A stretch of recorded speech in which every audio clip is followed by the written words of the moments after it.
Good evening, and welcome to Allports Motorsports Supercars NZ V8s. We are at the wonderful, awesome Jerez circuit here tonight. In the broadcasting lounge this evening is myself. We've got Shano over to my right, Corey's over there to the door by the left, and we may have another person come and join us later on tonight, and that will be our good friend Ash from Virtual Motorsport. So how are we all doing, lads? Yeah, buddy. You got things like? Here we go. Minter. That's us. So we're about ready to roll in for two races tonight. Shane, what's happening out there in the in racing land? So we've got an 8-lapper coming up to start things off, and then they'll go into a 15-lapper for the second race. So a little bit of variation for the guys out there tonight between the two races. Awesome stuff. Managed to work on some fuel calculations at all, or is it pretty much just going to be bring what you've got, pace it out for half the race, and get stuck in and do your best? Yeah, with the shorter races, they should be able to comfortably get to the end of each race on fuel, but they will be required to make a CPS for 4 tyres at some point during the race, so it'll be up to them when they do that, but I'd say most of the guys will pit around that halfway mark. Nice stuff. And a bit of last minute information came through that we saw pop up while the stream was loading in. Very close qualifying times between a few of these guys. Yeah, 0.02 of a second in it for pole position, and Leon Ware able to get up and grab the pole. So very good performance from Leon there, and great to see him taking the pole from Bruce Tanak. But Rehan Leonage down in 17th, not getting the time in, so that will be interesting to watch Rehan coming through the field. Well, will be interesting to see how he gets on with that challenge on for him tonight, coming from towards the rear of the field. So we'll certainly be keeping an eye out for that name. I did notice Rehan's he's won 2 in a row twice this season. Green flag.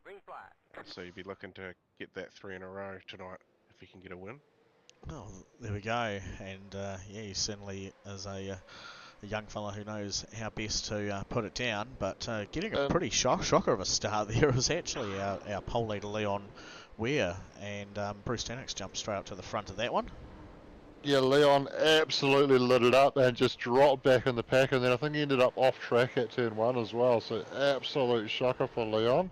Actually, it might have been his teammate Sean McNamara that was off track, because Leon's still sitting in P5, but after starting on the pole, that is not the start he was looking for, and now he's going to have to use that pace to work his way back through.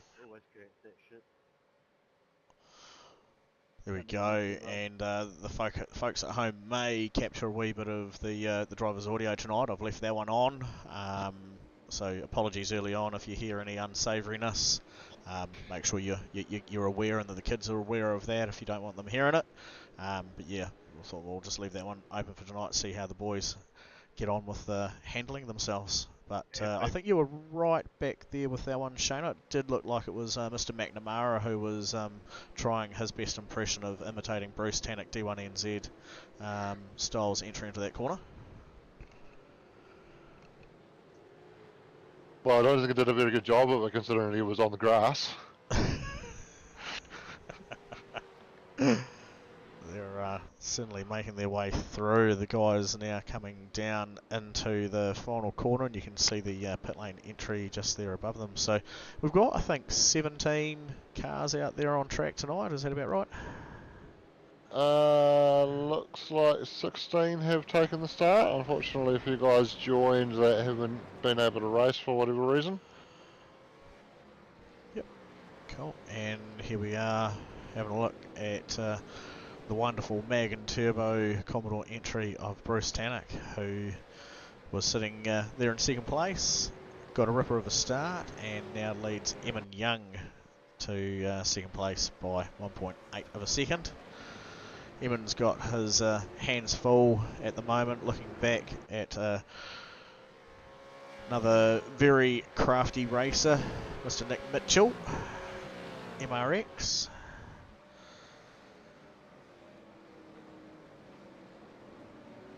Yeah, not getting himself up onto the podium thanks to Leon's little poor start there, and able to put a lot of pressure on him and Young at the moment. Great to see him and sitting up there in second for Digital Bogans. We're used to seeing these Diesel D cars week in, week out, running a little bit further down the order, so good to see him in Yeah. a strong position there. No, that's right, and you have highlighted that.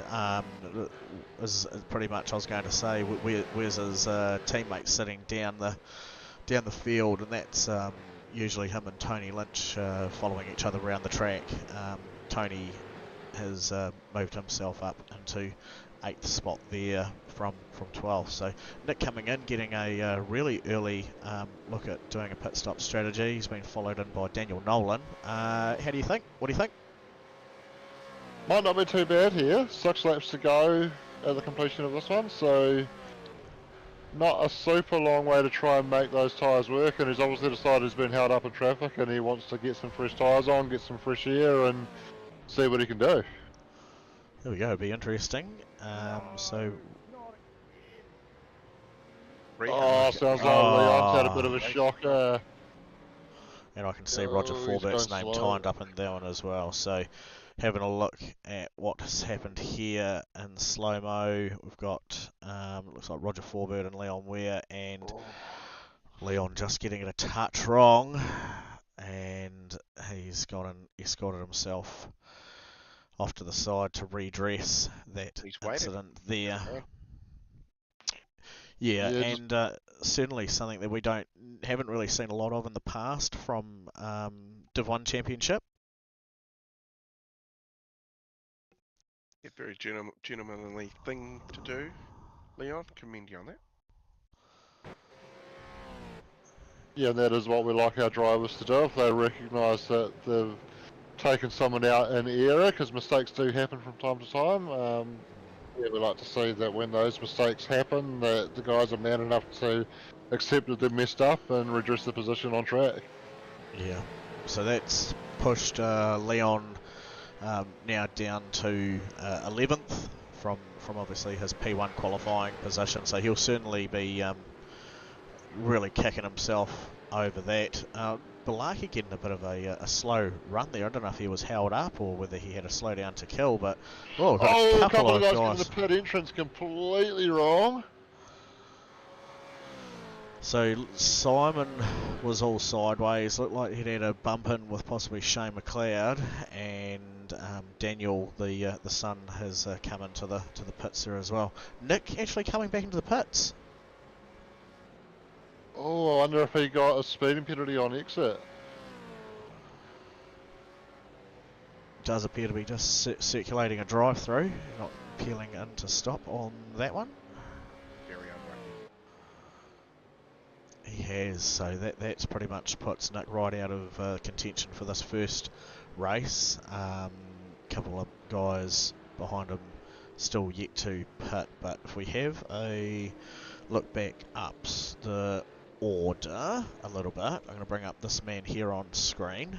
It's Daniel Nolan. He's currently sitting in 10th spot, but he's the first person in order that has completed their pit stop. So he'll be the one to keep an eye on when some of our other guys at the front come through. So Dan had started in 8th, and he's showing down as being down in 10th spot there. Now, Bruce Tannock is just making his way into pit lane, so this will be what gives us the closest indication of where things are at. Looks like the majority of the top order are coming in as we speak as well. A number of guys all piling into the pits. Darren Lobb looks like he might be the highest placed guy that's stayed out, so he'll jump into the lead for now. So Darren Lobb's he was the last person to stop Rehan on his when he was trying to get 3 in a row. So he got 2 in a row earlier in the season, and Darren got the win and put a stop to the hat-trick from the young fella. Yep, he did indeed. So there we go. So there's Bruce coming out. There's Dan Nolan coming across the start-finish line. So Bruce has certainly got it, but look at that as he maximises trying to find where traction is coming out of pit lane. So they get back to Evan Young from Bruce now sits at just a touch over 2 seconds, but Dan's been the biggest benefitor out of that. He has managed to bring himself up into what would effectively be spot number 3, but look who he's got behind him. Yeah, Rehan has come through the field incredibly quickly and all over the back of Dan Nolan now. He'll be looking to make quick work of Dan, see if he can get up to him and then potentially look at challenging Bruce for the overall lead. He's going to go around the outside. Can he make it work there? Certainly able to stay alongside and he'll get the inside into the left-hander, but Dan just recognising that and just conceding position there. Great racing. I've always said that when young Rehan's out there, he's a quality driver. He knows where the other cars are around him, and I think he'd probably be one of the fairest ones where you could have some, good quality door-to-door racing, as the respect goes both ways.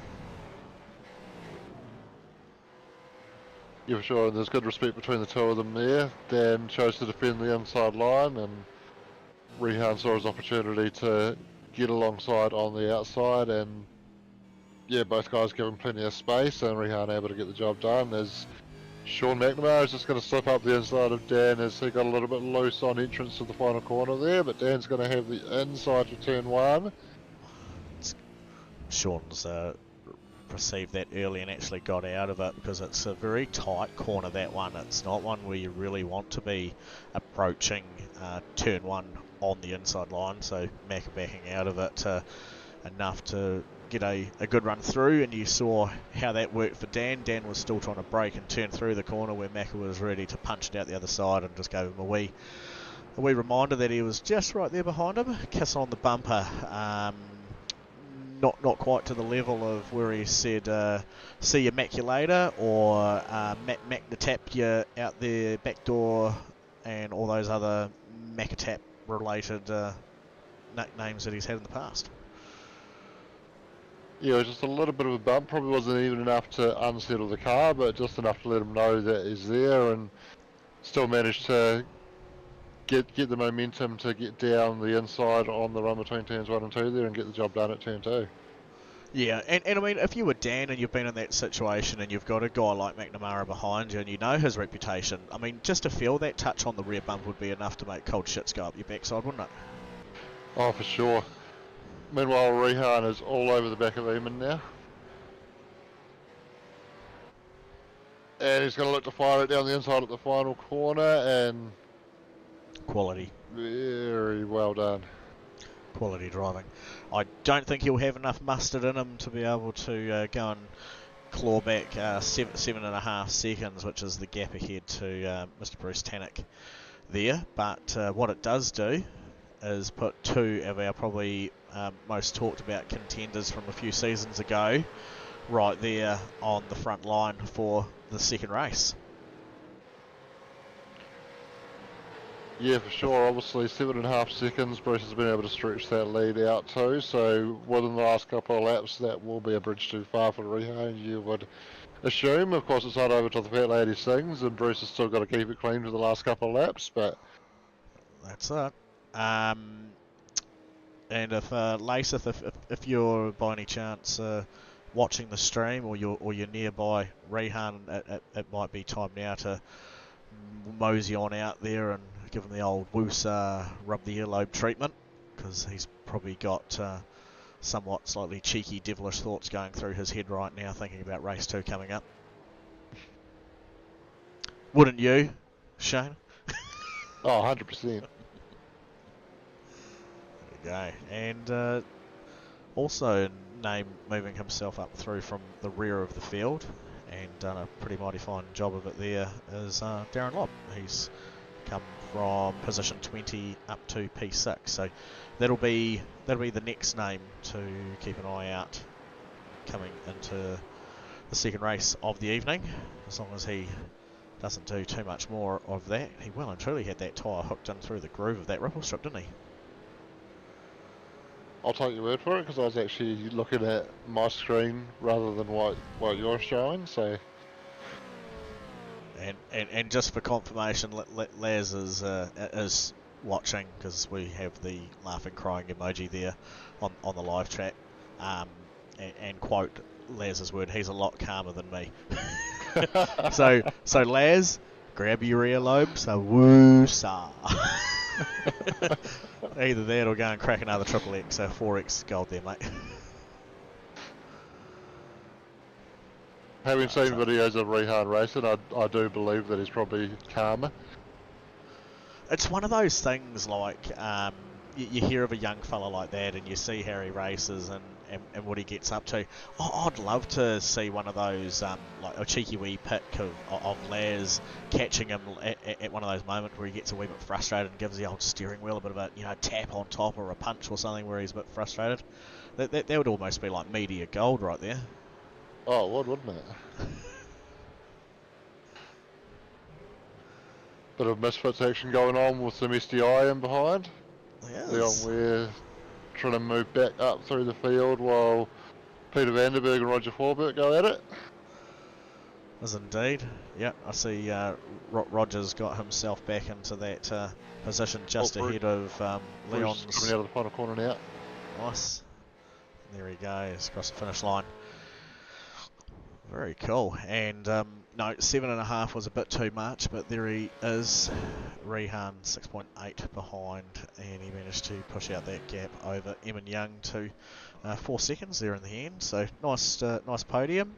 And just off the end of it, Sean McNamara up 6 spots into P4. That was a respectable drive there. Dan Nolan holding on quite nicely. Looks like he's downshifted too soon and blown that motor, so fresh one for him coming in at the end of that one. Yeah, Dan just talking about that. That was a fairly exciting race there. It's for just a touch under 15 minutes of racing. 8 laps of Jerez. Very cool. Yeah, short and sweet. Packing plenty of action into a short space of time there. Nice. And Corey, I'm not saying or suggesting that you should have, or that you could have, or that you did. But I'm wondering whether or not you have some updates from us on what's happening across the way in our Div 2 racing.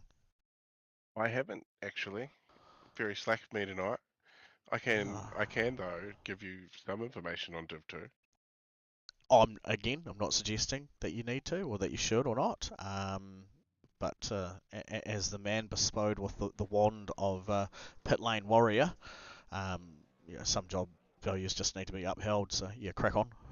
Pit Lane Warrior, I love it. Well, Quinn Wilson's still leading the Div 2 series, and Nice. he's won, I think, all but 2 of the races this season. So Yeah, he's very quick man. But we will get some updates for you guys on that later on in the feature race.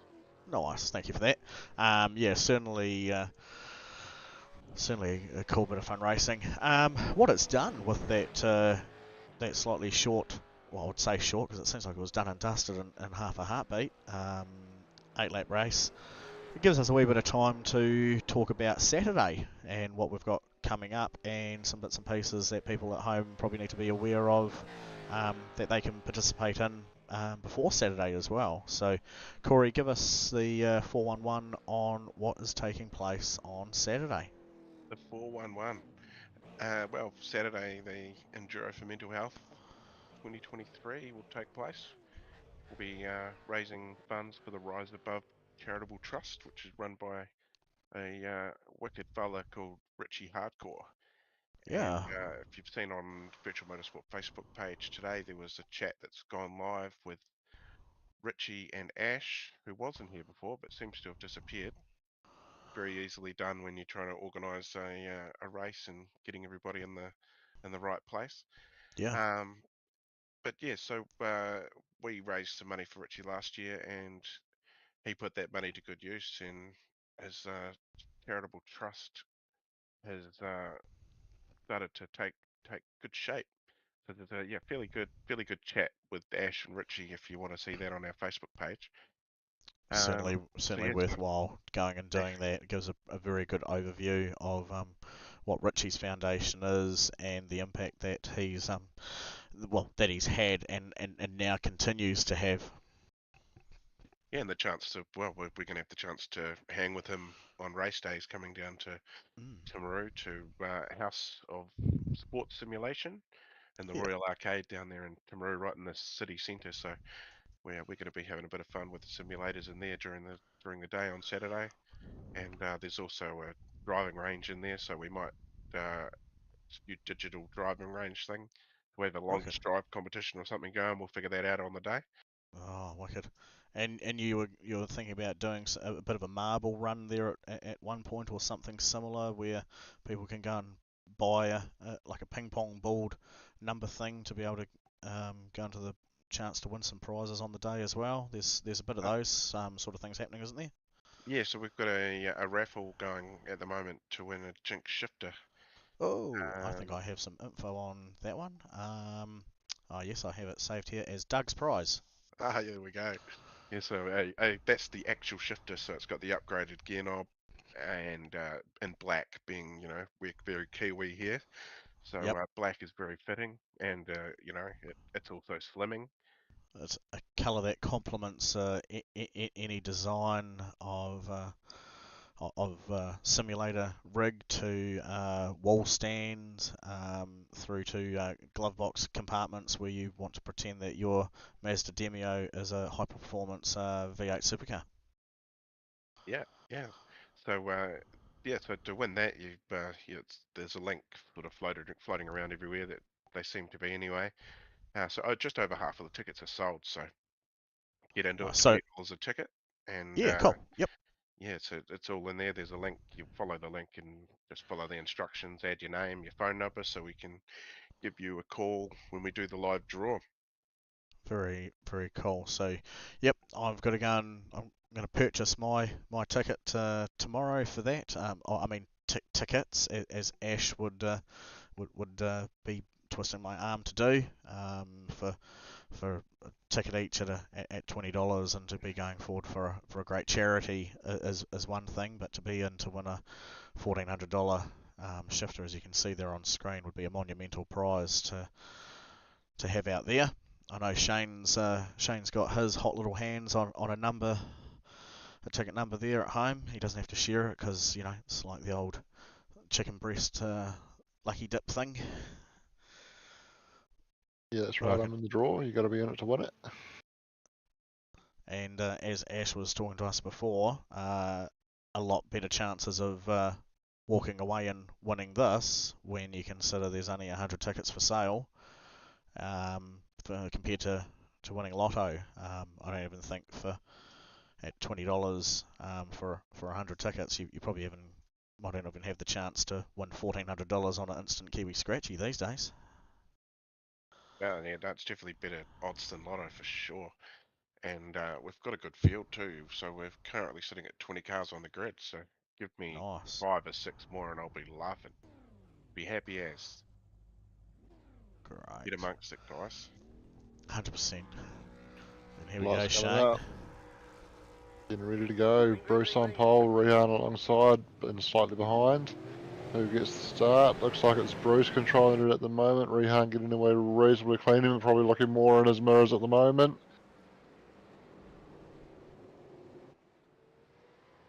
And looks like they all get through turn 1 reasonably cleanly this time around, and down into turn 2 now. Still a couple of side by side at the back, but mostly settling down into single file.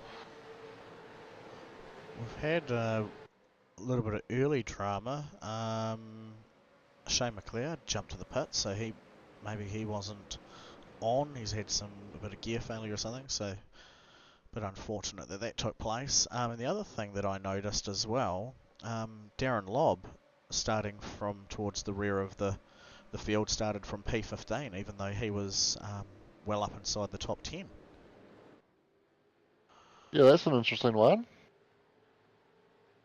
So unless Maybe he had had a a drive. post-race, yeah, Yeah, might have had a drive through at the end and dropped down the order. I've lost the cars. There we go, they're back. I'll bring up those. That was terrible. Why that?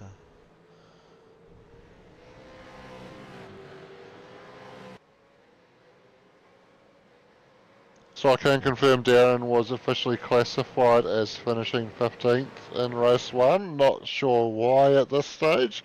We'll probably have to wait till post-event now to go back and see if he received a penalty there in the final results.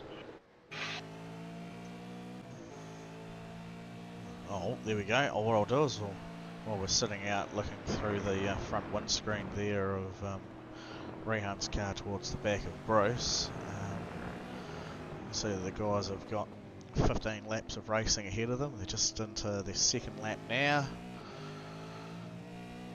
Movers and shakers. Can bring up some of that data here.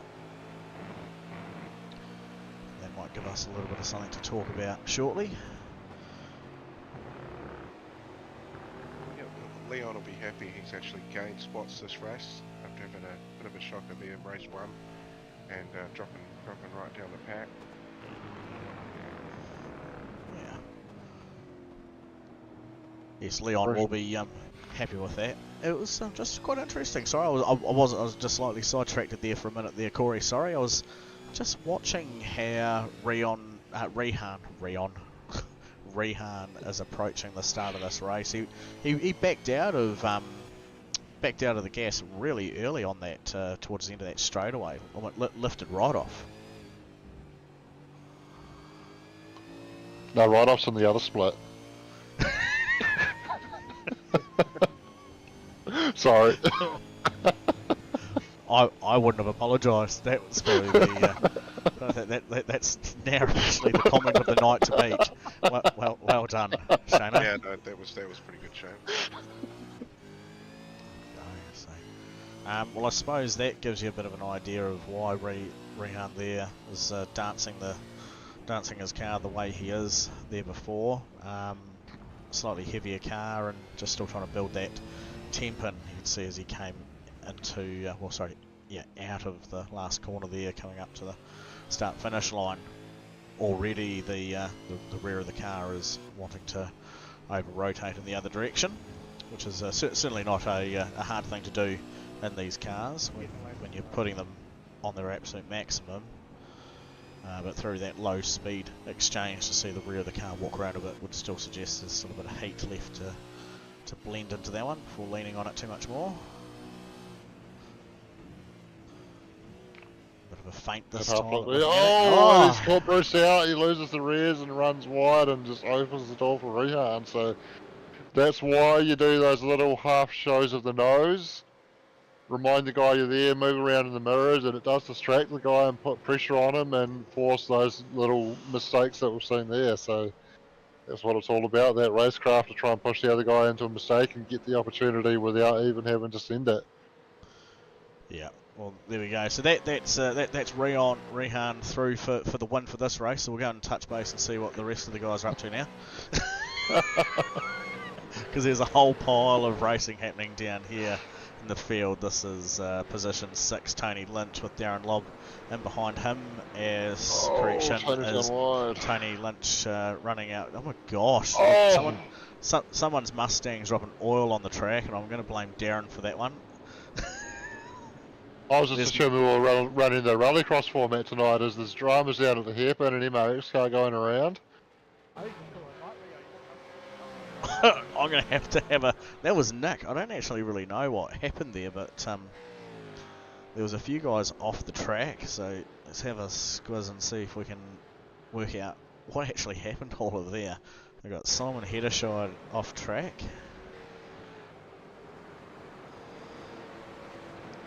Another car's just run wide. Oh, he's got... he's actually collected Tony Lynch there and come through to take the early stop. Oh, so that's Leon and Nick at the hairpin there. Leon up the inside. So this move here, so Leon's made a bit of a dive down for the corner and he's actually got there.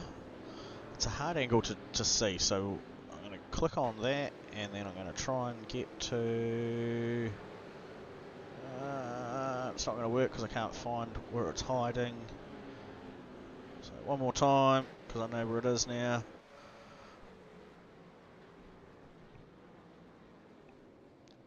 that was just unfortunate. Leon just not being able to bring it the speed of that under control, and that's what's happened to Nick. Just got a tap right there on the left rear, causing that rotation to go round. Yeah, probably a bit of a racing incident there, I think. Leon had made the move, was fair way up there, and Nick, I think, probably just didn't quite realise how far up Leon was, and just thought he had the ability to turn down more towards the apex and just making contact. Yep. Sort of front of the car into the door there. Fair. I would agree with that. Here's Bruce. He's in, he's done, he's dropped, so he's gone and sat there for 10.5 seconds for his pit stop. We've also had come through, obviously, with Simon Heddershire there. He's done just a touch over 10.5. Jason Cossey, who it was, my apologies, I thought it was Tony Lynch, but Jason Cossey, who he'd had the run in there with before. Those guys have come out of the pits, still battling each other.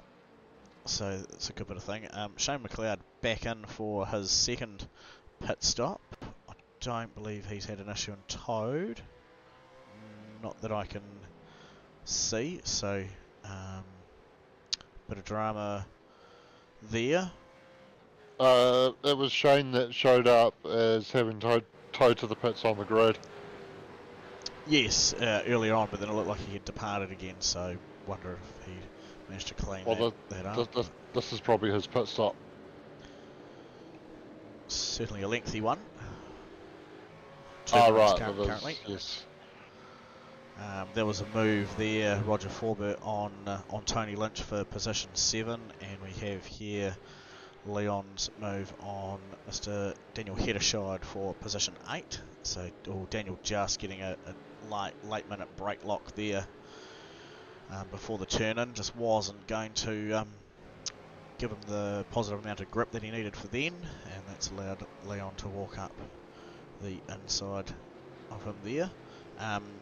Which is actually a return of serve, because Daniel managed to get Leon earlier, which was just after the Nick incident. So yes, that was as a result of Leon ended up on the grass after that contact and just being a bit slow down the front straight. Leon obviously getting the momentum back and able to find his way back around. yeah, nice.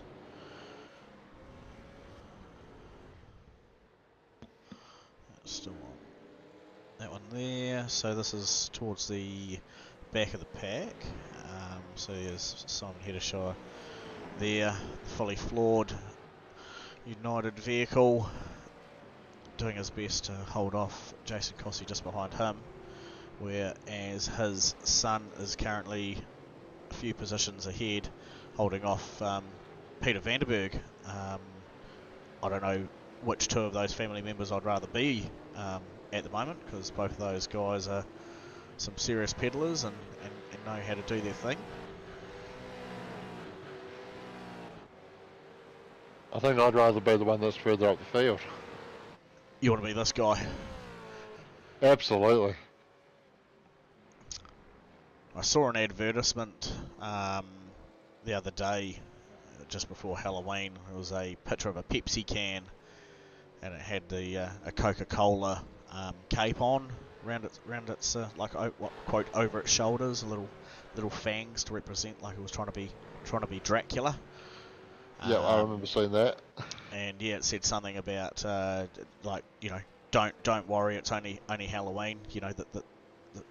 Sorry to scare you or something. And then there was a reply image there from Coca-Cola, where it had quote underneath just saying this is something along the lines of sometimes it's nice to imagine being a superhero. Yes. And it was the exact same picture. So Shane, if you're lucky, Christmas is coming up. We may be able to get hold of a Phoenix Racing Team shirt for you, and you can pretend to be a winner as well. Sounds good. Superheroes. See how that took a long time to lead into that, didn't it? It really did. I've done superhero-like things and have transported to another reality where there is another division of V8 racers racing Oh. go-karts around this track. Oh, Scott yes. McKenzie, currently in the lead in the second race here. He's up 16 spots, so he hasn't had his pit yet. So a little bit of stuff to go on here before we're going to see who's going to be in to win this Div 2 race.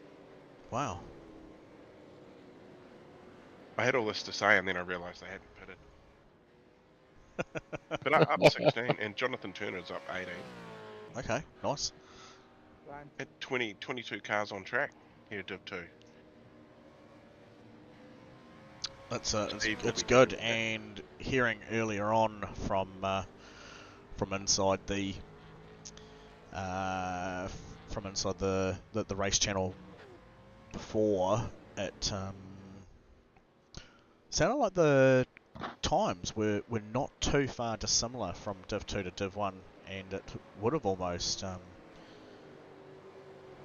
been a cool idea to put the two together for the one race. You know, put 40 cars around Jerez with a maximum of about 1.8 seconds or 2.2 second gap from fastest car to last car. I'd say that could have made for some cool fun racing and some interesting pit strategies. Do a Dunlop series style where you have the Super 2s and Super 3s on the same track at the same time and just separate championship scorings going on. There we go. I certainly like the idea of that. So Sean was the biggest loser out of that pit strategy stop there. I thought he might have been done and dusted in a way sooner to have considered possibly jumping Eamon, but Eamon did a cracker, 9.9. Sean did a shocker, 11.6. But Eamon's even managed to jump Bruce, so that's hugely impressive. It is. It's not the fastest pit stop time out there. We've also had Jason Cossey with a 9.5. Another 9.5 was Mr. Nick Mitchell, but fastest pit stop of the evening goes to the Cool Drive team, the Property Edge Mustang of Balake. What's his pit time? 9.4. Oh, that is quick. Certainly is. That's almost BJR stuff, isn't it? It is. So the fastest one in indeed. Div 2 is a 9.75 from Scott McKenzie. So he's up 14 spots. So that's Ripper. yeah. Tony appears to be coming through for a drive-through. I don't know if he's exceeded his incident point limit for this evening. I'd say they're still limited to 17, but there's certainly been a lot of cars on and off the track. So that's a bit of a bad one for Tones. He was sitting inside the top 10 and now finds himself down into 14th spot. Rehan currently up only one position, you know, because he doesn't try too hard. So I can tell you the incident point limit is 15 and nobody has reached that yet. Okay, so just getting on the gas a bit too soon coming out of pit lane, caught speeding, or has possibly shortcut that cone on the way out, not staying inside the bounds of the pit lane exit. Or Could potentially be that maybe a unsafe entry is deemed to be a drive-through now, as opposed to the stop and hold that it was being added to your pit lane time. So okay, that, I guess, would be something they might have done to level it up in terms of equaling a pit in infringement to a pit out infringement, because previously a pit in infringement would just mean an extra hold at your pit stop, correct. where a pit out infringement would mean another trip through the pits and a hold. So they might have made both of those a drive-through. There were certainly a number of penalties that were updated to drive-throughs at the start of this season. Nice. Well, thanks for that information, Shane. I wasn't aware of that, but it does sound like that's potentially moved things in a better direction for all, because obviously certain raceways and tracks getting hit with one of those penalties to sit there for 40 seconds during that initial pit stop could almost be near equal to, to a whole lap, versus being able to transition the pit lane, which could be as little as 25 seconds to do the whole thing from slow to go again. Yeah, for sure. And I could be wrong there, but the reason my mind goes immediately to the unsafe entrance is that's where we've previously seen issues at this track. Last time we were here, a number of guys picked up hold penalties for unsafe entrance on the way in to make their compulsory pit stops. So it could be that seen similar things with that, but it's resulting in a drive-through rather than a stop and hold now. Rightio, there we go. Cool bit of information there, thank you for that. Darren Lobb is just sitting there just a touch over 10 seconds with his stop at 10.13, and he's going to be coming out of the pit lane exit just as the next bunch of guys are going by them. So that's Eamon Young, Bruce Demick and Sean McNamara rolling on by them, and so he's now got fresh tyres for the final burst of 4 laps to see if he can wrap up these 3 cars in front of him and get himself onto the final step of the podium. If we glance back at the pit laps quickly.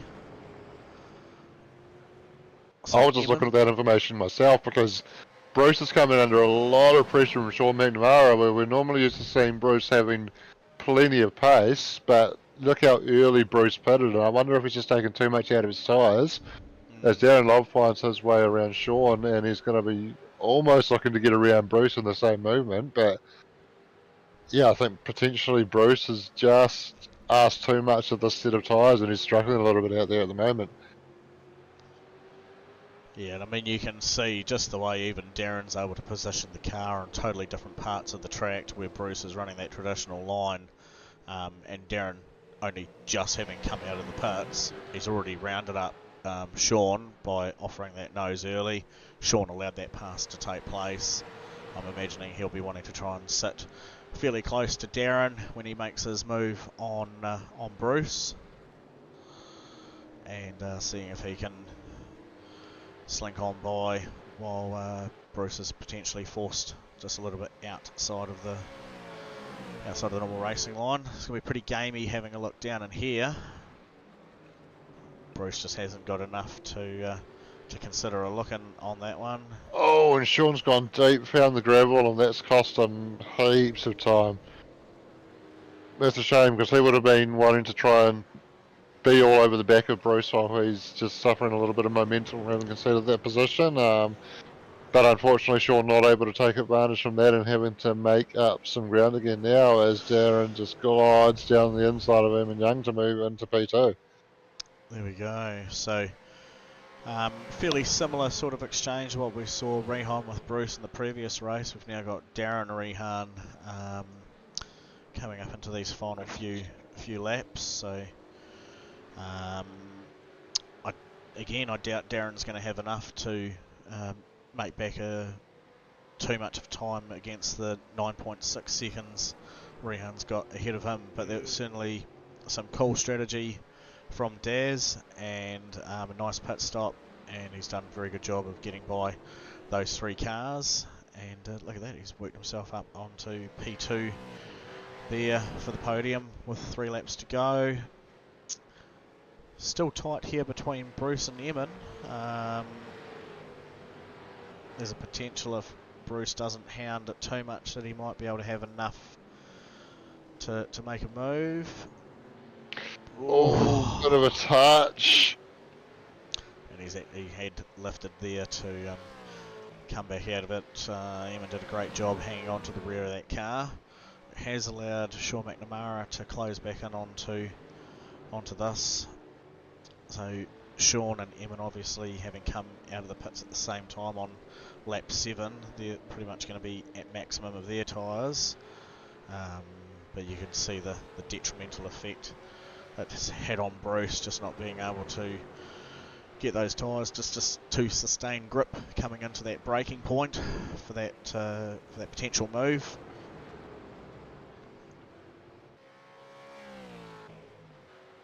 Left's still looking pretty good though. He's just been able to just glide up the inside of him and through that long right-hand sweeper, and Sean just trying to pick where to position his car into the hairpin here.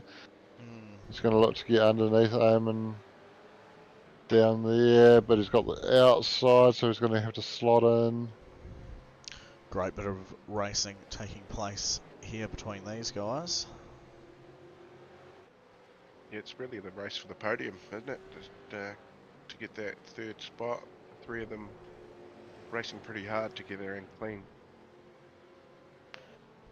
Yeah, for sure, and Bruce has just been able to put a little bit of a gap on at the moment, so Eamon struggling for pace a little bit right now. Sean, we saw, was able to put pressure on Bruce before that little mistake, so he'll be keen to get this move done and see if he can get back onto the back of Bruce and try and challenge for that podium position.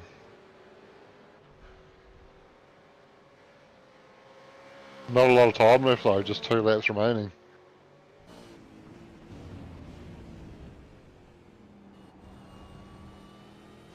Yeah, we'll just have a look and see what how the man behind the wheel is actually getting on with his Mustang through these final lap and a bit that's taking place. The ultimate SuperCars NZ warrior. Yeah, looking at the race suit there, I think Sean must have dressed as Scott McLaughlin for Halloween and hasn't taken his costume off yet. Certainly appears that way. We know Sean otherwise appears to be dressed up for Halloween every other day of the year, but no, sorry folks, that's just his normal terrifying appearance. This might be a good time to bring up the webcam, Duck. If we get 50 likes. The webcam, yes. So, well, I'll let you go for it, Corey. You have a quick chat about it. I thought if we get 50 likes on my comment on one of the posts in the SuperCars NZ community, I'm sure one of the boys will make it a featured put it in the featured section so it's easy to find.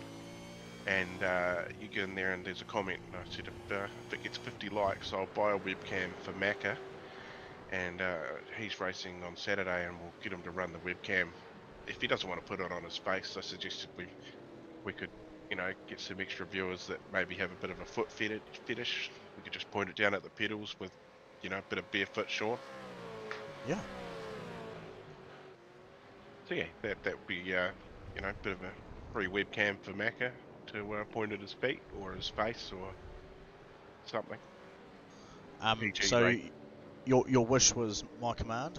It is now pinned to the featured there at the top of the SuperCars NZ community page, so you'll be able to find that post that we're referring to. Jump on, it's not too hard, and just go and throw an extra couple of likes. It's not your money, it's just your half a second of time, and yeah, Corey's going to get amongst it and get a webcam through for old Macatap Namara there.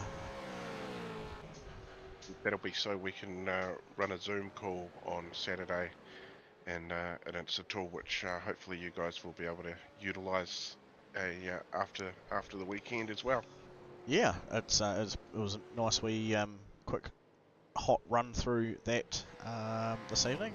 A couple of small things that we could do to tidy, but otherwise it is functioning. So thank you to Ash from VMNZ on that one for coming through, joining us this evening briefly to help out with getting that sorted. Yeah, there he is. What's he done? Oh, there he is. Ash the man, we're just talking about you.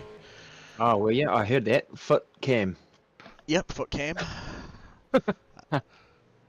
So there you What's go. that? Oh, well, just Rehan's just gone and smoked the field by 10 seconds in good Rehan fashion over Darren Lobb, who's come across the line from taking a penalty coming into this race, starting P15's finished in second. Bruce Tannock, who was off P1's, come across the line in third, and Sean Macatap Namara stayed fourth throughout the race, had some cool battles, and yeah, we're hoping that what we were just featuring before, people will jump on the community page, go and put a few likes on the pinned post at the top that Corey put through the other day about sending a webcam up to Sean before Saturday so we can see his lovely mug or his fancy footwork for Nice. Saturday. So yeah, it was just a quick thank you to you for jumping in and helping me look at getting that the zoom camera thing set up, and we'll be able to hopefully utilise that a bit more moving forward Yeah, in and the, I'm hoping in the to. future. So I'll have my laptop at Hoss, so I'll have my camera on a gimbal, so we hopefully do some moving shots as well, and actually kind of get a bit of very the cool. in the sim center kind of floating around. So that'll be a bit of fun. So we'll see. We'll just kind of try it out. I also It's flicked you a link for potentially Skype might be the better option for us, but that's all kind of stuff we can figure out on the way. nice. So you got another race to come, eh? That's us for the evening, It mate. So is. you've joined us right at the right time to help put one last shout out through for the Virtual Motorsport Enduro for this weekend. So there it is on screen. Endurance Well, we've there for mental health or Corey and MON. Corey and I have obviously put in a bit of work, and Corey's smashed it out big time, which is really cool. We've got lots of cars on the pack, no doubt that he's given you update on that. So we reckon we probably see about 25, Corey, by the end of this, Wow. and there'd be a lot of fun to have that. And if anybody is racing or watching and they're keen to, they can help out with any kind of fundraising, then yeah, we'd definitely love to really leverage off that now. I think we're going to have a great race. It's probably now more getting down to making a few dollars for Rise Above charity now. So Cool. yeah, but we look forward to seeing you guys on Saturday. We will be there with bells on. So thank you, Ash, for coming in and joining us tonight in regards to that. Corey, it's always a pleasure. Shano, I'll let you do our roundup of this evening, and thank yous to our sponsors, please. Yeah, before I do that, just breaking news. I can confirm that Darren Lobb in race 1 did exceed the incident point number at the end there, so that will be why he received that post-race penalty. Other than that, great night of racing. Thanks everybody for joining us. Thanks to Robinson Electrical for sponsoring this week's racing. Thanks to Allport Motorsport for sponsoring season of V8 Supercar racing here with us. And cheers Doug, cheers Corey, and cheers Ash for coming along to the broadcasting lounge tonight. And we will see you all on Thursday with some GT3 action. And then make sure you come along and join us on the weekend for the Enduro for Mental Health. Certainly going to be cool. Thank you, Shane. And to all of you guys at home, thank you for tuning in again. We do it for you, and we will do it again. Have a lovely evening all, and good night.